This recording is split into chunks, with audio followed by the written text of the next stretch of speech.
ইন্দোনেশিয়ায় সংসদ সদস্যদের বিলাসবহুল ভাতা ও অতিরিক্ত সুবিধাকে কেন্দ্র করে ছড়িয়ে পড়েছে ভয়াবহ আন্দোলন।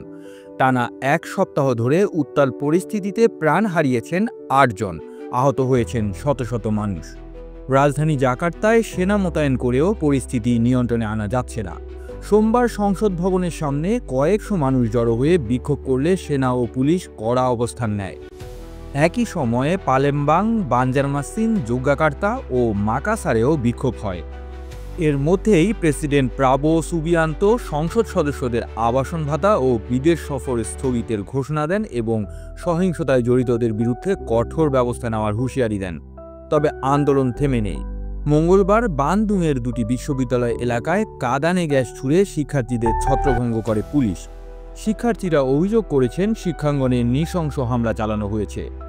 আন্দোলনের মধ্যে কয়েকজন সংসদ সদস্যের বাড়ির লুটপাট হয়, এমনকি অর্থমন্ত্রী সি মুলিয়ানির বাড়িতেও হামলা চালানো হয়। আন্তর্জাতিক মানবাধিকার সংগঠনগুলো নিরাপত্তা বাহিনীর কর্মকাণ্ডের নিন্দা জানিয়েছেন। বিশ্লেষকরা বলছেন, প্রেসিডেন্ট প্রাবোর ১ বছর পূর্তির আগেই এই বিক্ষোভ তার নেতৃত্বে বড় চ্যালেঞ্জ হয়ে দাঁড়িয়েছে। আপনারা দেখছিলেন প্রতিদিন সকাল।